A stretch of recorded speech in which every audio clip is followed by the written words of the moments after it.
நண்பர்களே, சமீபத்தில் நம்ம ஃபேமிலியோட ஏற்காடு போயிட்டு இருந்தோம். அங்கே என்ன வித்தியாசமாக கிடைக்குன்னு பார்த்தோன்னா, இங்கே புதுசாக தந்தூரி டீ ஃபேமஸ்ன்னு சொன்னாங்க. சரி, இதை வாங்கி ஒரு வாட்டி டேஸ்ட் பண்ணி பார்க்கலாம்னு சொல்லி ஃபேமிலியோட எடுத்துகிட்டு போய் உட்காந்துருந்தோம். இங்கே பார்த்தீங்கன்னா இந்த டீ குடிக்கிறது இந்த கூட்டம் அழுது. சரி வாங்க நம்மளும் டேஸ்ட் பண்ணி பார்க்கலாம். இங்கே அழகாக பார்த்தீங்கன்னா பானையில் கொடுத்துருந்தாங்க டீயை. எப்படி எவ்வளோ அழகாக செம்மையாக இருக்குன்னு பாருங்கள். இதுக்கு முன்னாடி யாரெல்லாம் இந்த தந்தூரி டீயை சாப்பிட்ருக்கீங்கன்னு தான் கமெண்ட்டில் சொல்லுங்கள். சரி, நம்ம இதை சாப்பிட்டு பார்க்கலாம் எப்படி இருக்குன்றது. Yercaud special tea.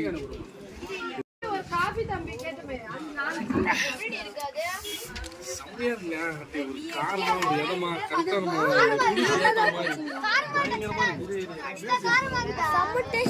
நான் இது வரைக்கும் இந்த மாதிரி டீயை சாப்பிட்டதே இல்லைங்க. நீங்களாம் யாரெல்லாம் சாப்பிட்டுக்கின்னு கமெண்ட்டில் சொல்லுங்கள். ஃபேமிலியில் இருக்க எல்லாருமே செம்மையாக என்ஜாய் பண்ணி சாப்பிட்டாங்க. அவ்வளோ வேறு லெவலாக இருந்துச்சு. இதில் எங்கள் அண்ணன் சாப்பிட்டு வேறு லெவலில் எக்ஸ்பிளைன் பண்ணுறாங்க. டீ